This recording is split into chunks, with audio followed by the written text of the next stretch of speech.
So yeah, good morning, everyone. My name is Joseph Mowery. I'm a EM and XRM specialist at Zeiss Microscopy. So thank you for joining for this talk. I'd like to share the next 10 minutes about how X-ray microscopy can be integrated into how X-ray microscopy can be integrated into the electron microscopy workflow. So as electron microscopists, I think we're all aware of some of the trials and tribulations that come along with sample preparation.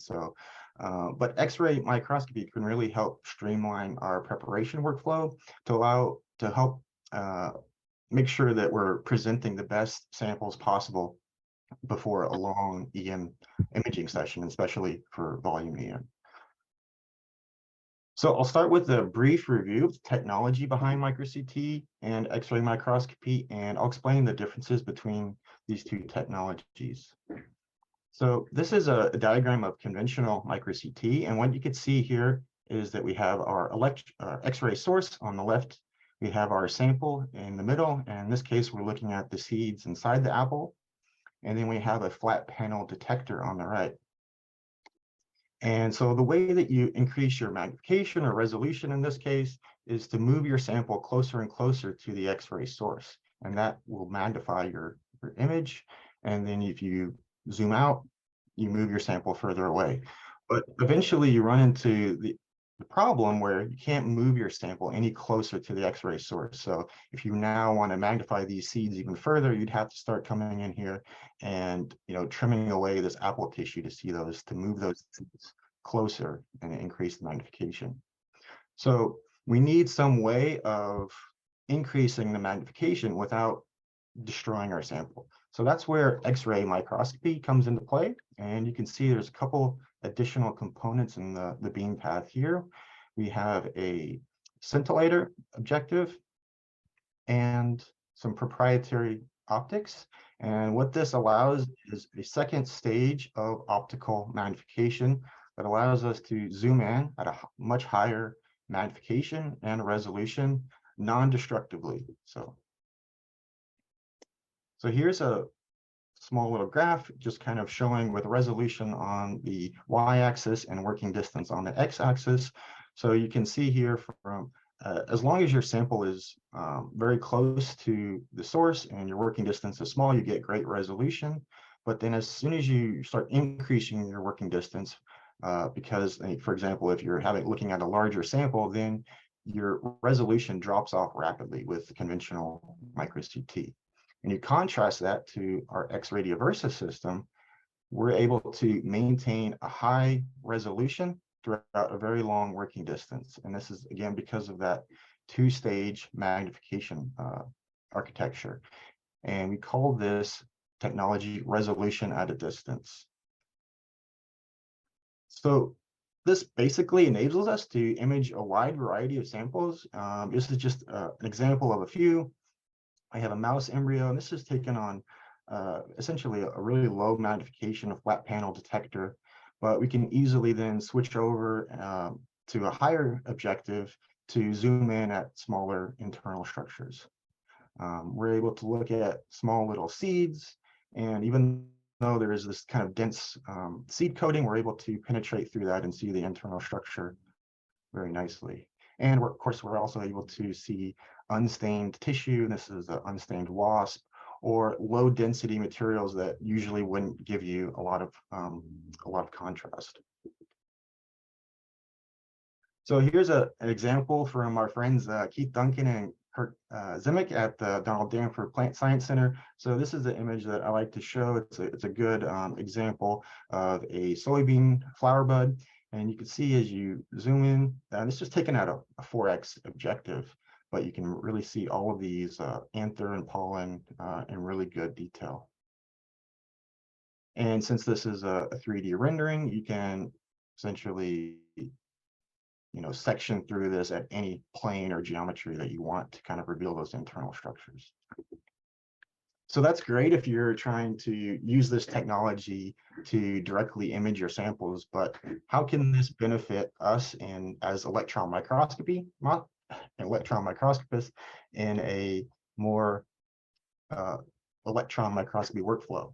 So there's kind of three I'd like to highlight three kind of areas where this can benefit us. The first is improving our EM sample preparation. Second is helping us to locate a smaller region of interest within a larger tissue volume. And then, of course, providing us a lot more additional morphological context, because now we're able to correlate our EM data with a larger volume, XRM volume. So we look at, go into a little bit of a sample prep here. This is a new study published last year from a group in the UK, and they were interested in kind of optimizing their sample prep. And what they did was they actually imaged their tissue at every stage of the fixation and staining process. So they were able to really get a better understanding of what's going on. A lot of times the sample preparation has been kind of a black box. Like we have all different techniques and things that we try. We don't really know how that's affecting our sample. So this is kind of the first time where we can really open up that black box and now look inside and see how these different sample prep steps are affecting our sample. And so what these researchers found was that in this case, that tissue was nearly doubling in size throughout the entire fixation protocol. So that, you can imagine that could lead to all kinds of artifacts and misunderstanding, especially if you're trying to take detailed measurements. This group also looked at the different defects and artifacts that can occur over the sample prep process. They found that, and they went through and they classified a lot of the different artifacts. So we see here there's a couple cracks. They found some central voids, bubbles, or kind of spotty staining. So this is really important if you're going to do a long volume EM run, that you want to basically identify these early on in the process so that you can disqualify them. The last thing you want is to spend 6 months, a year, your whole postdoc working on a sample, and then only to figure out, like in a later stage as you're doing like segmentation, that there's a giant void in the center. So this is a really good technique for kind of screening your samples. Now we can also it's really beneficial for locating a smaller region of interest within your tissue. So this is kind of a typical, a diagram of the typical kind of EM sample prep process. The only difference is now you're adding this XRM imaging stage, and you're able to use that data now to really zoom in and have a high degree of confidence that your region of interest, or where your region of interest is located. So you're not spending weeks or months kind of like blindly cutting through, trying to section through material, hoping that you might find your region of interest.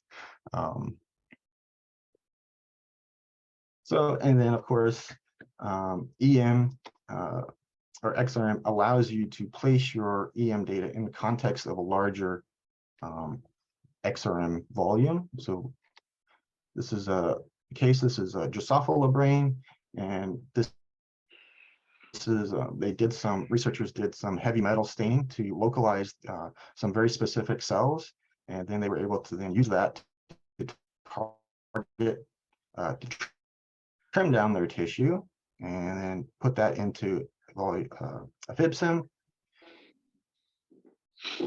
and they were able to do some segmentation, which confirmed that that they found the right cells, and then they were able to place that data set inside a larger volume EM for a lot more context. So this is obviously important if a lot of times we can get lost just showing electron microscopy images to maybe editors or directors or readers who are not electron microscopists. So this gives them a lot more context, allows your research to be more impactful and to have kind of a wider audience.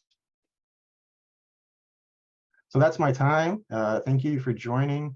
Again, my name is Joseph Mowery. I'm the EM specialist for the East Coast in the US. I would just make the comment that Zeiss is fully committed to supporting the BioEM community. So if I can be of any help, as well as the team behind me, please feel free to reach out. My email is here, and if you scan this QR code, you'll have all my contact information. So with that, I'll turn it back over to Ruching. Or thank you. if you have Thank you, any Joe. questions. Yeah. And Zeiss is the first sponsor for BioEM Talks. I want to make a note. Thank you for your support.